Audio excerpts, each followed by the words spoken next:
Kas. Okay. Handa na ako. Tinawag ko si Maya. Baby, halika muna dito. Tumakbo siya palapit sa akin, ang kanyang pisngi ay namumula dahil sa paglalaro. Yes, mommy. Nang makita niya si Marvin na nakatayo sa tabi ko, bigla siyang nahiya. Nagtago siya sa likod ng aking mga binti, sumisilip lang. Ang eksenang iyon ay parang isang sundang na tumusok sa puso ko. Ang anak ko, nagtatago sa sarili niyang ama. Lumuhod si Marvin para maging kapantay niya. Ngumiti siya, isang ngiting malambing at hindi nananakot. Hello. Ako si Tito Marvin. Inilahad niya ang paper bag, may dala ako para sa iyo. Dahan-dahang kinuha ni Maya ang supot, ang mga mata niya ay hindi umaalis sa akin, na para bang humihingi ng permiso. Tumango ako ng bahagya, na may kasamang pilit ng ngiti para ipakitang ligtas siya. Maingat niyang binuksan ang supot. Ang laman yon ay hindi isang manika o isang mamahaling laruan. Isa itong makapal na storybook, may magandang dibuho ng isang diwata at isang maliit na bata sa pabalat. Sa tabi nito ay isang malaking kahon ng crayons. Isang maliit na tiwaod ang kumawala sa mga labi ni Maya. Tumingin siya kay Marvin at sa unang pagkakataon, isang kislap ng interes ang nakita ko sa kanyang mga mata, hindi na puro pag-iingat. Gusto mo bang magbasa? Tanong ni Marvin, ang boses niya ay kasing lambing ng bulak. Tumingin muna ulit sa akin si Maya. Umiti ako. Sige na, baby. Sabihin mo kay Tito Marvin, thank you.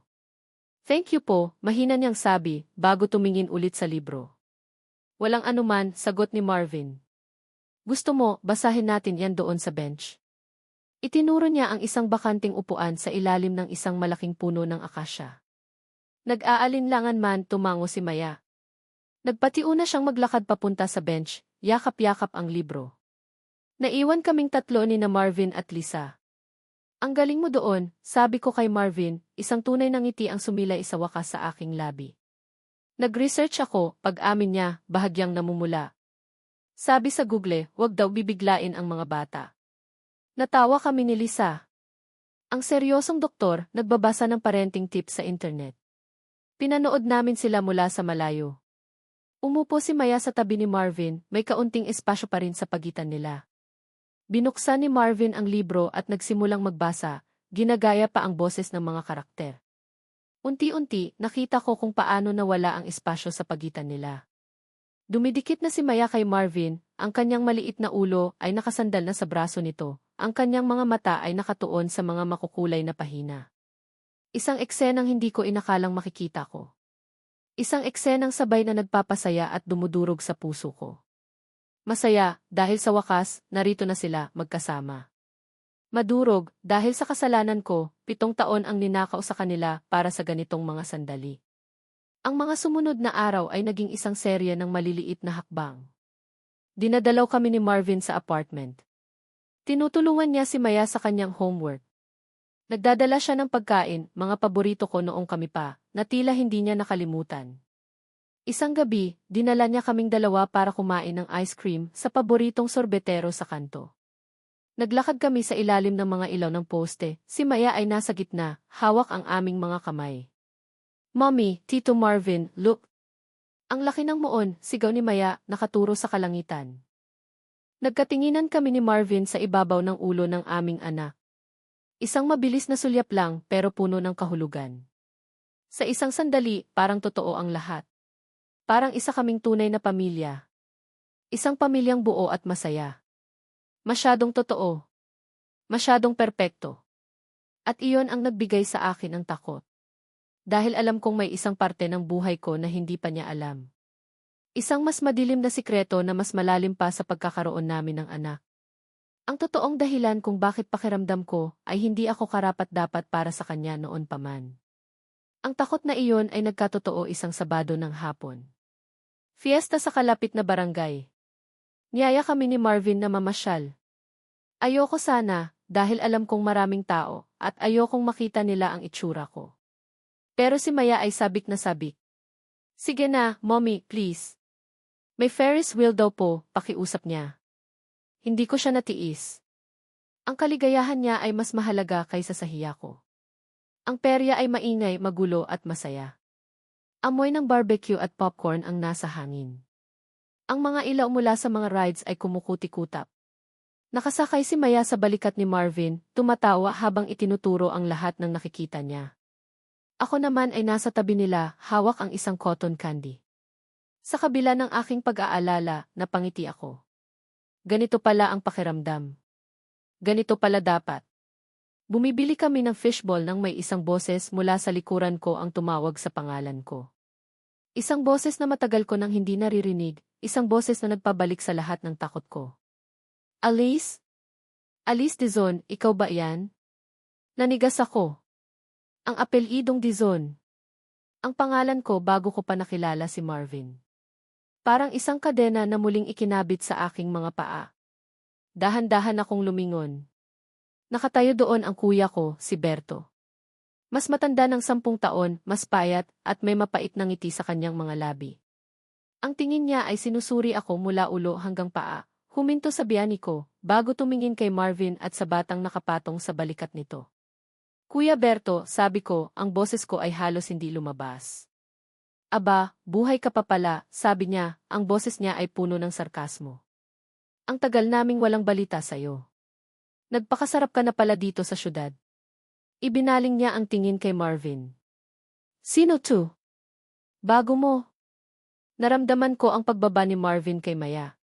Mauna na kayo ni Maya doon sa may bench, sabi niya sa akin, ang boses niya ay kalmado pero matatag. Alam niyang may mali. At sino ka naman, tanong ni Kuya Berto kay Marvin. Ako si Marvin, sagot ni Marvin, humaharang sa pagitan namin ng kuya ko. Sino ka ba? At anong karapatan mong kausapin siya ng ganyan? Tumawa si Kuya Berto, isang tawang mapakla. Kapatid niya ako. Ang kapatid na iniwan niya sa ere para lang takasan ang responsibilidad niya. Anong responsibilidad? Tanong ni Marvin, litong-lito. Huwag ka nang makialam dito, Marvin, pakiusap ko, hinila ang braso niya. Tara na. Umalis na tayo. Ayokong marinig ni Maya ang usapang ito. Pero huli na ang lahat. Anong responsibilidad, sigaw ni Kuya Berto, at ngayon, ang mga tao sa paligid ay nagsisimula ng tumingin. Ang responsibilidad na tulungan ang pamilya natin. Ang responsibilidad sa mga utang na iniwan ng tatay. Pero anong ginawa mo? Tumakbo ka. Nagtago na parang daga. Ang kapal ng mukha mong magpakasaya dito habang kami nagkukumahog sa probinsya. Parang binuhusan ako ng malamig na tubig. Ito na. Ang bangungot ko. Ang sikretong itinatago ko maging kay Marvin. Ang kahihiyan ng aming pamilya. Ang dahilan kung bakit naniwala akong isa akong pabigat. Tumigil ka na, kuya, sabi ko, nanginginig. Ang mukha ko ay nag-iinit sa hiya. Tiningnan niya ako nang may pagkasuklam. Bakit? Kinahihiya mo kami, no? Kinahihiya mo na ang tatay natin ay isang sugarol at baon tayo sa utang. Kinahihiya mo kung saan ka nanggaling kaya ka humanap ng mukhang mayaman na katulad nito. Itinuro niya si Marvin. Bawat salita ay isang sampal. Bawat salita ay isang patunay sa lahat ng aking kinatatakutan. Napatingin ako kay Marvin. Ang kanyang mukha ay puno ng pagkabigla. Nakatingin siya sa akin, pagkatapos ay sa kuya ko, na para bang sinusubukang pagtagpi-tagpiin ang lahat. Sa isang iglap, ang perpektong mundo na binuo namin sa loob ng ilang linggo ay gumuho sa harap ko. Ang lalaking minamahal ko at ang madilim na kahapon na pilit kong tinatakasan ay nagbanggaan sa wakas. Ang ingay ng perya ay biglang nawala. Ang tanging naririnig ko na lang ay ang malakas na pintig ng puso ko at ang mga masasakit na salita ni Kuya Berto na paulit-ulit na nag-echo sa isip ko. Kinahihiya mo na ang tatay natin ay isang sugarol at baon tayo sa utang. Lahat ng mga mata ay nasa amin. Ang mga usyosong tingin ng mga estranghero ay parang mga karayom na tumutusok sa aking balat. Naramdaman ko ang pag-init ng aking mukha, ang pamumuo ng pawis sa aking noo sa kabila ng malamig na hangin ng gabi. Gusto kong maghukay ng isang butas sa lupa at magtago. Gusto kong maglaho. Napatingin ako kay Marvin. Ang kanyang mukha, na kanina lang ay puno ng saya, ay ngayon ay isang blankong maskara ng pagkabigla. Nakatingin siya sa akin, at sa mga mata niya, nakita ko ang tanong na hindi niya masabi ng malakas, totoo ba? Si Maya, na nakatayo sa tabi ni Marvin, ay nakatingin sa nagagalit na mukha ng kanyang kuya Berto. Naramdaman niya ang tensyon. Naramdaman niya ang takot. Mommy, tawag niya sa akin, ang kanyang maliit na boses ay nanginginig. Who is he? Why is he shouting? Ang tanong ng anak ko ang nagpabalik sa akin sa realidad. Bago ko pa masabi ang anumang bagay, si Marvin na ang kumilos. Yumuko siya at binuhat si Maya. Baby, everything's okay, sabi niya sa isang kalmadong boses na halatang pilit. Maglalaro lang kami ng hide and seek ng mommy mo at ni Tito Berto mo. Bakit hindi ka muna pumunta kay Tita Lisa mo doon sa may bench? Bilhan ka niya ng cotton candy. Itinuro niya si Lisa, na ngayon ay nagmamadaling lumapit sa amin, ang mukha ay puno ng pag-aalala. Agad na kinuha ni Lisa si Maya, at habang papalayo sila, narinig ko pa ang tanong ng anak ko, but mommy? Nang makalayo na sila, hinarap ni Marvin ang kuya ko. Ang pagiging kalmado niya ay biglang nawala, napalitan ng isang malamig at matigas na otoridad. Kung mayroon kang problema sa kapatid mo, ayusin ninyo iyan ng pribado. Hindi sa gitna ng daan, at lalong hindi sa harap ng isang bata. Tumawa si Kuya Berto. At sino ka para sabihan ako niyan? Akala mo kung sino ka dahil lang mukha kang nakakaangat sa buhay? Hindi mo alam ang pinagdaanan namin dahil sa pagtakas ng kapatid mong iyan.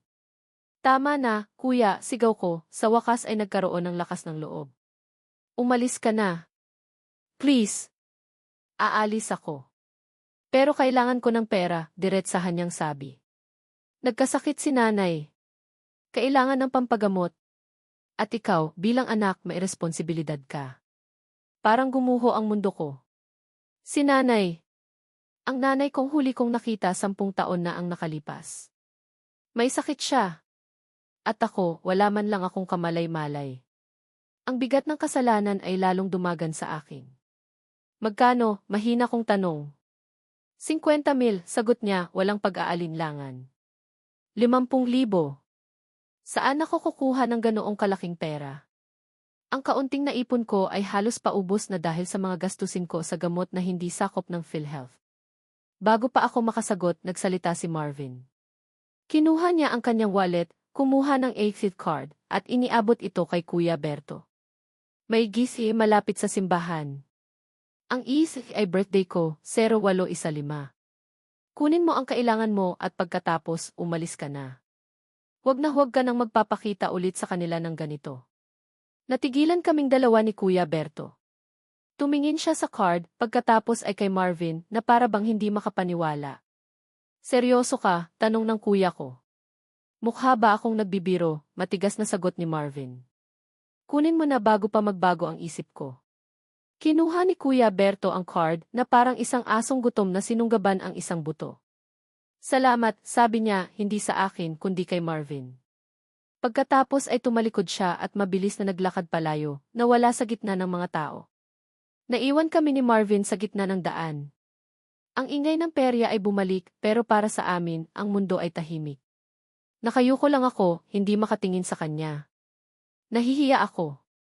Nahihiya ako sa pamilya ko, sa nakaraan ko, at higit sa lahat, nahihiya akong makita niya ang pinakatatago kong baho. Alice. Ang boses niya ay walang emosyon. Hindi ko alam kung ano ang iisipin. Galit ba siya? Nadismaya? Nasusuklam? Totoo ba yung sinabi niya, tanong niya. Tungkol sa tatay mo? Sa mga utang? Tumango lang ako, ang mga luha ay nagsisimula ng mamuo sa aking mga mata. At iyon din ba ang dahilan kung bakit ka umalis? Tumango ulit ako. Ayokong madamay ka, bulong ko. Nahihiya ako. Ayokong malaman mo na galing ako sa ganoong pamilya. Na ang kinikita ko noon sa pagtatrabaho sa kantin, ipinapadala ko sa kanila para pambayad utang. Ayokong isipin mo na pera lang ang habol ko sa'yo, gaya ng iniisip ng mga magulang mo. Ayokong maging isa pang problema sa buhay mo. Hindi siya sumagot. Ang kanyang katahimikan ay mas masakit pa kaysa sa anumang sigaw. Marvin, magsalita ka, please, pakiusap ko, tinitingala siya. Magalit ka. Sigawan mo ako.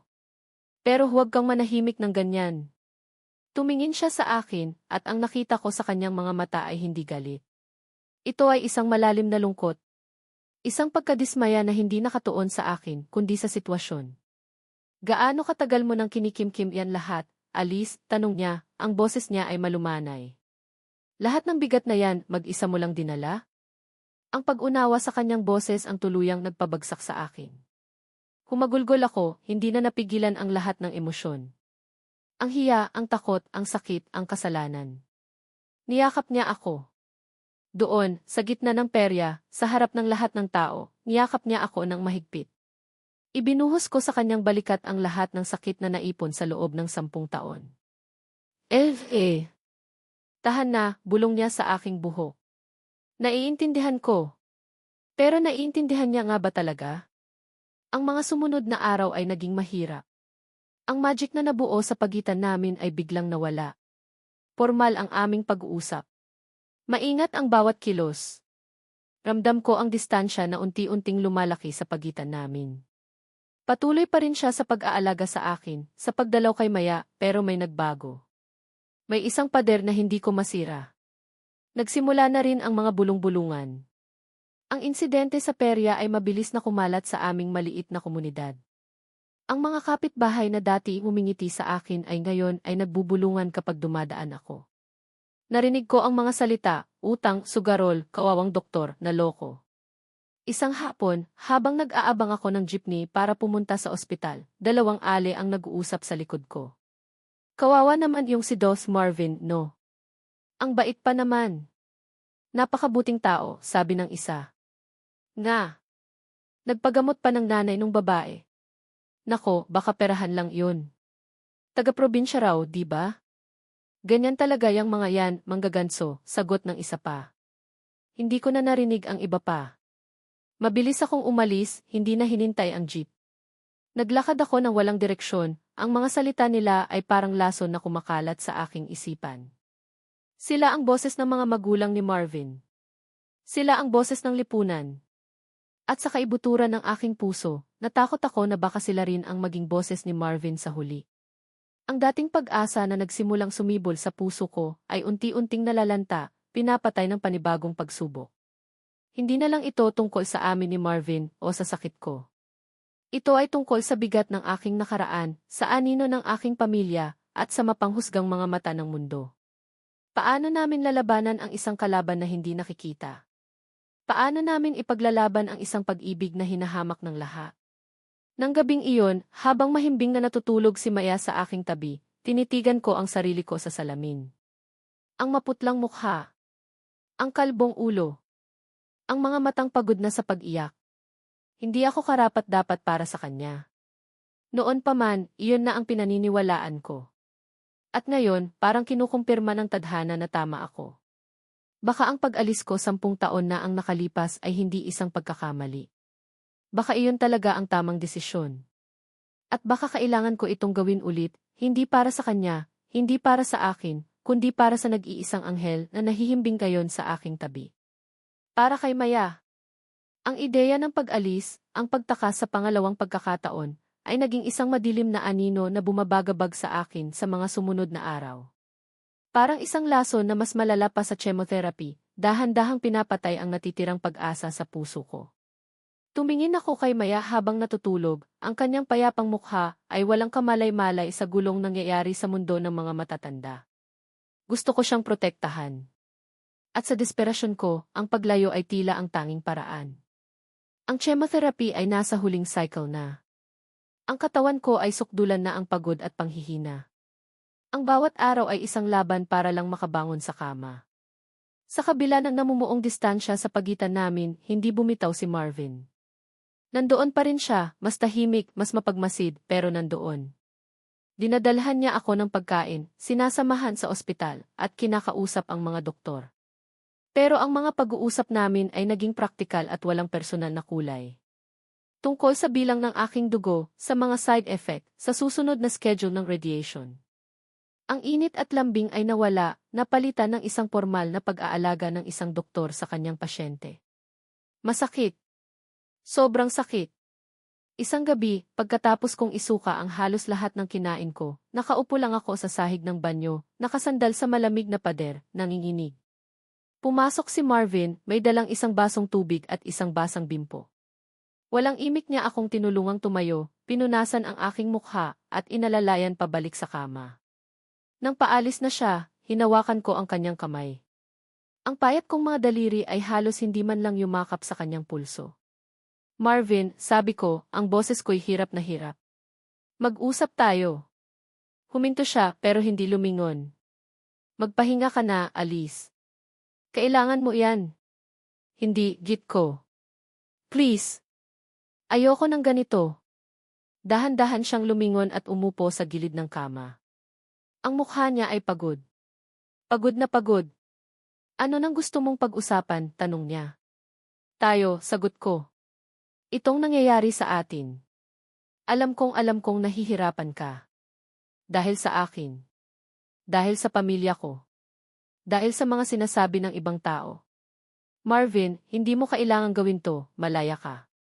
Malaya kang umalis. Ang mga salitang iyon ay parang mga kutsilyong isinaksak ko sa sarili kong puso. Tumingin siya sa akin, at sa unang pagkakataon sa loob ng maraming araw, nakita kong muli ang apoy sa kanyang mga mata. Hindi ito galit, kundi frustration. Talaga, Alice? Yan na naman? Pag-alis na naman? Akala ko ba tapos na tayo dyan? Akala ko ba sabi mo lalaban tayo? Pero paano tayo lalaban, umiiyak kong tanong. Ako na mismo ang kalaban dito, Marvin. Ang nakaraan ko, ang pamilya ko, ang sakit ko. Pabigat lang ako sa'yo. Nakita mo ang tingin sa'yo ng mga tao. Naririnig mo ang mga sinasabi nila. Dahil sa akin, nasisira ka rin. Wala akong pakialam sa sasabihin nila, medyo tumaas ang boses niya. Wala akong pakialam sa nakaraan mo. Ang hindi ko maintindihan ay kung bakit sa tingin mo, sa kaunting pagsubok lang, tatakbuhan na kita. Ganoon ba kababa ang tingin mo sa akin? Ganoon ba kababa ang tingin mo sa pagmamahal ko sa'yo? Natigilan ako. Pagmamahal. Ginamit niya ang salitang iyon. Mahal kita, Alice, pagpapatuloy niya, ang boses niya ay basag na ngayon. Noon. At ngayon. Hindi iyon nagbago. Nasaktan ako. Nagalit ako. Pero hindi nawala ang pagmamahal ko. At sa bawat araw na nakikita kitang nahihirapan, sa bawat araw na nakikita kitang lumalaban, mas lalo lang kitang minamahal. Mas lalo lang kitang hinahangaan. Lumapit siya sa akin at hinawakan ang aking mukha gamit ang dalawa niyang kamay. Ang problema dito, hindi ako. Ang problema, ikaw. Hindi mo kayang patawarin ang sarili mo. Hindi mo kayang maniwala na karapat-dapat kang mahalin. At hanggat hindi mo iyan nakikita, kahit anong gawin ko, kahit anong sabihin ko, hindi ka maniniwala. Ang katotohanan sa kanyang mga salita ay tumama sa akin ng buong lakas. Tama siya. Ako ang problema. Ang sarili kong mga demonyo ang tunay kong kalaban. Pinunasan niya ang aking mga luha gamit ang kanyang mga hinlalaki. Pakinggan mo ako. Tapusin mo muna ang laban na to, ang laban sa sakit mo. Magpalakas ka. At kapag handa ka na, kapag malusog ka na, saka natin harapin ang lahat ng iba pa. Ang pamilya mo, ang pamilya ko, ang buong mundo kong kinakailangan. Pero gagawin natin iyon ng magkasama. Bilang isang pamilya. Walang tatakbo. Walang bibitaw. Pangako. Tumingin ako sa kanyang mga matang puno ng pag-asa, pagmamahal, at isang pangakong hindi na muling mabibigo. Tumango ako, hindi na makapagsalita. Niyakap niya ako, at sa yakap na iyon, naramdaman ko ang pagbabalik ng lakas na matagal nang nawala. Ang pag-asang akala ko'y tuluyan ng namatay.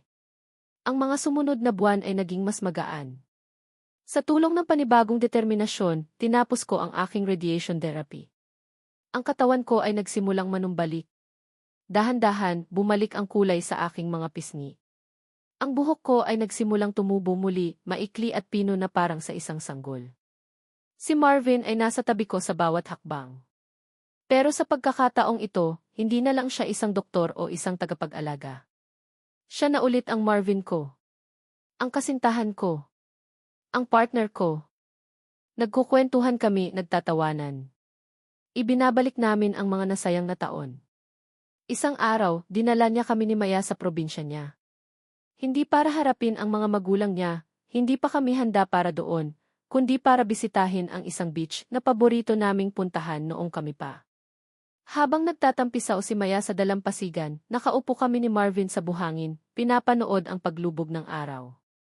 Ang kalangitan ay nag-aapoy sa kulay kahel, rosas at lila. Naaalala mo ba? Tanong niya. Dito tayo unang nag-holding hands. Umiti ako. Naman. At dito mo rin ako unang hinalikan. Natawa siya. Ang tagal na nun. Parang ibang buhay na, sabi ko, medyo nalungkot. Hinawakan niya ang kamay ko. Hindi. Iisang buhay lang to, Alice. May mga magaganda at masasakit na kabanata lang. Pero parte lahat yan ng kwento natin. Tumingin siya sa akin, ang kanyang mga mata ay seryoso. May resulta na iyong huling scan mo, di ba? Hindi mo pa sinasabi sa akin. Huminga ako ng malalim. No evidence of disease, sabi ko. Nakita ko ang pagbaha ng lunas at saya sa kanyang mukha. Niyakap niya ako ng mahigpit. Salamat sa Diyos. Salamat sa'yo, sagot ko. Hindi ko to magagawa kung wala ka. Ginawa mo to, Alice. Ikaw ang lumaban. Pagkatapos ng ilang sandali, humiwalay siya sa pagkakayakap at tumingin sa akin. Dahil tapos na ang isang laban, sabi niya, oras na para simulan ang isa pa. Naguluhan ako. Anong laban? Ang laban para sa pamilya mo, sabi niya. Natigilan ako. Marvin ni. Nakausap ko ang kuya mo pag-amin niya. Nagulat ako. Tumawag siya para magpasalamat.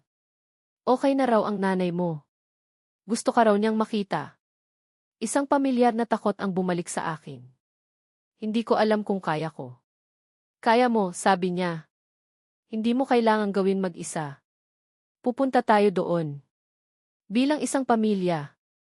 Haharapin natin sila. Hindi para isumbat ang nakaraan, kundi para magpatawad at magsimula ulit. Oras na para buuin ang mga nasira, Alice. Hindi lang sa pagitan natin, kundi sa pagitan mo at ng mga taong iniwan mo.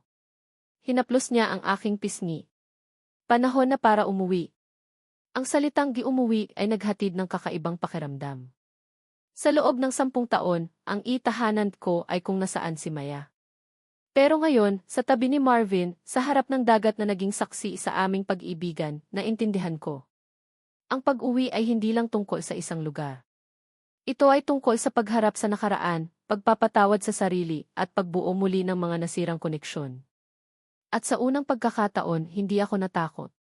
Dahil alam kong sa pag-uwing ito, kasama ko na siya. Ang biyahe pabalik sa probinsya na kinalakihan ko ay isang paglalakbay pabalik sa panahon.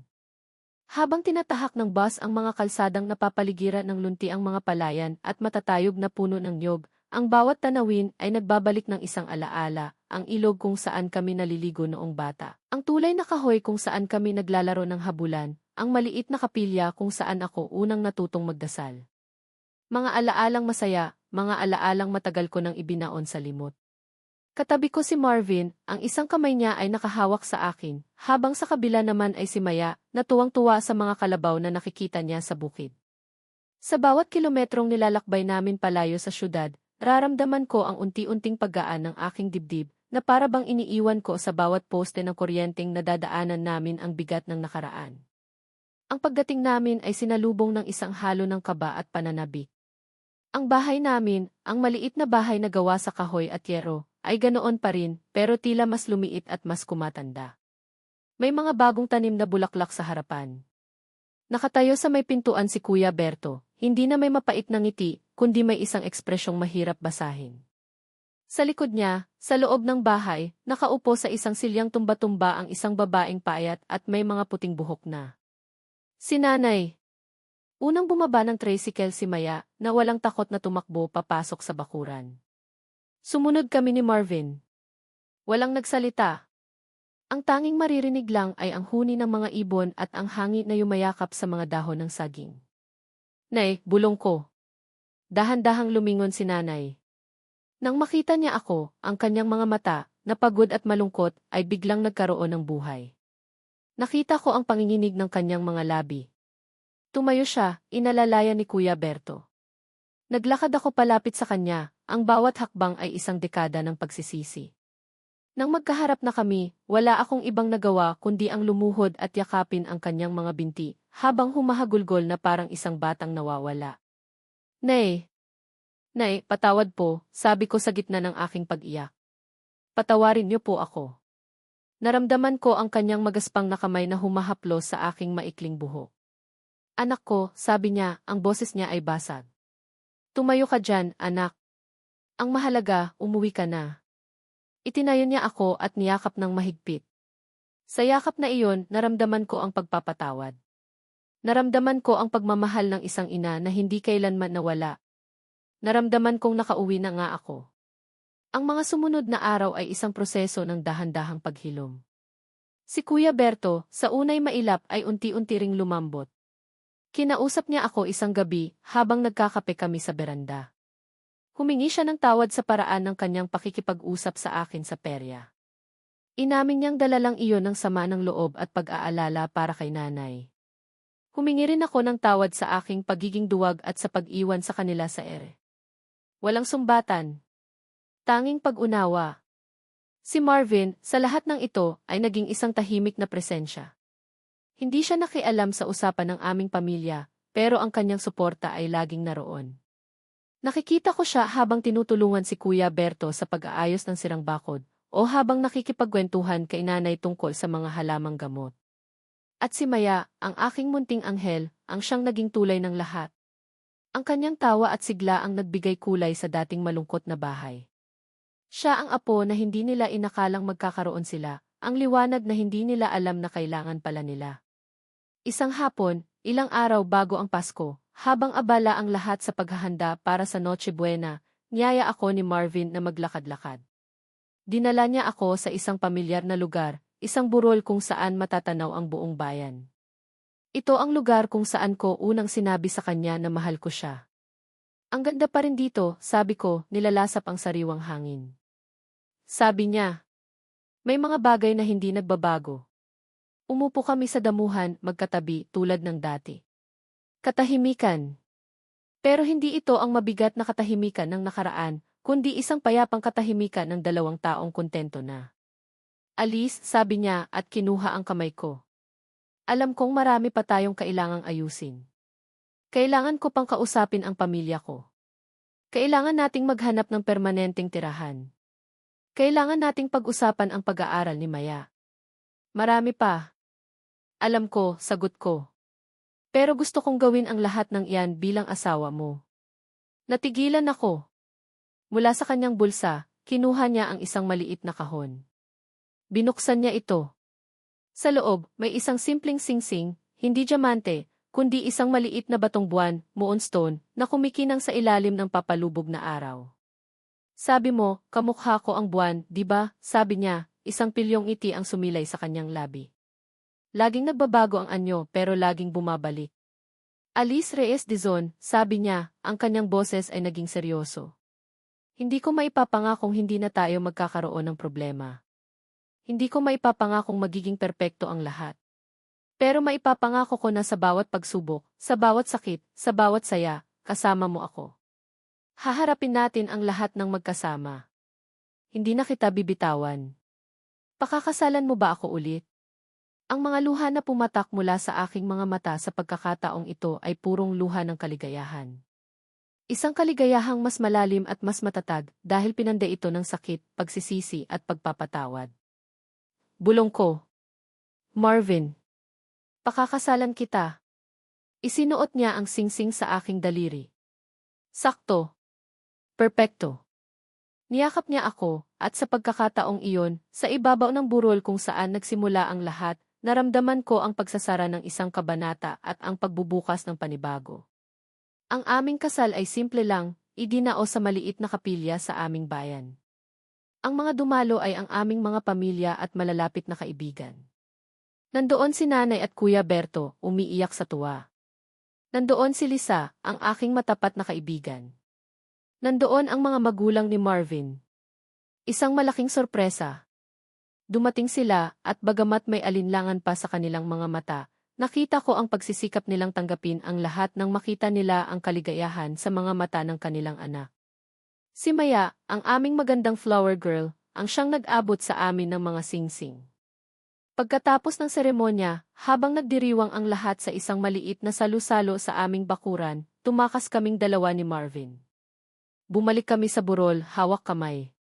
Pinanood namin ang mga bituin na unti-unting lumilitaw sa papalubog na dapit hapon. Masaya ka ba? Tanong niya. Tumingin ako sa kanya, sa lalaking minahal ko, iniwan at muling natagpuan. Ang lalaking sumalo sa akin nang bumagsak ako, at ang nagturo sa akin kung paano muling tumayo.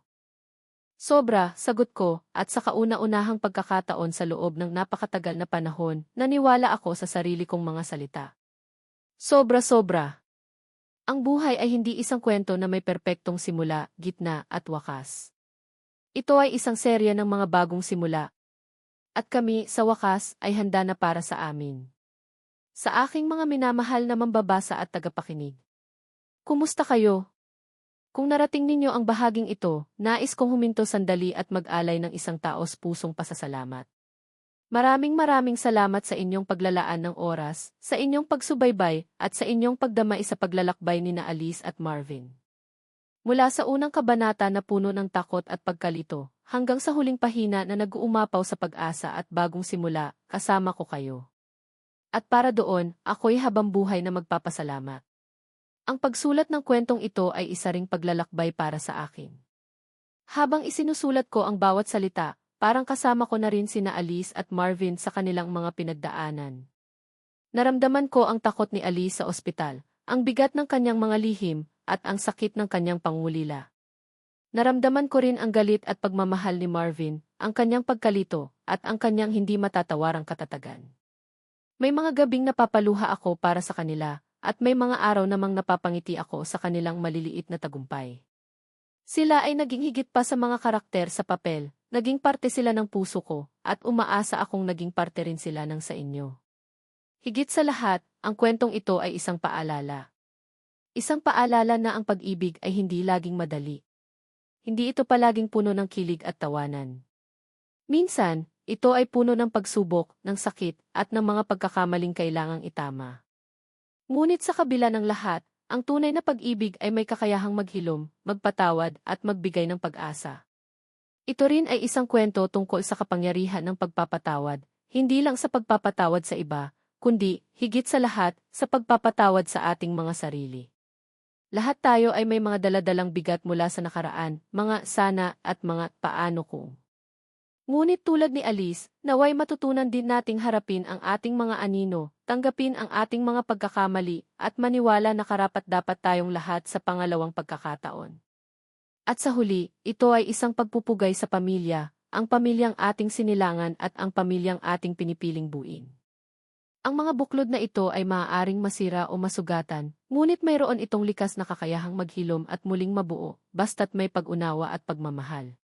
Ngayon, nais ko namang marinig ang inyong kwento. Ano ang naramdaman ninyo habang binabasa ang paglalakbay ni Alice at Marvin? Aling bahagi ang pinakatumatak sa inyong puso? Anong aral ang inyong napulot? Hinihikayat ko kayong mag-iwan ng komento sa ibaba. Ibahagi ninyo ang inyong mga saloobin. At kung ang kwentong ito ay nakaantig sa inyo, sana'y maibahagi ninyo rin ito sa inyong mga kaibigan at mahal sa buhay. Dahil ang mga kwentong tulad nito ay mas nagiging makabuluhan kapag naipapasa at napag-uusapan. Muli, mula sa kaibuturan ng aking puso, maraming salamat. Hanggang sa ating susunod na kwento. Nagmamahal.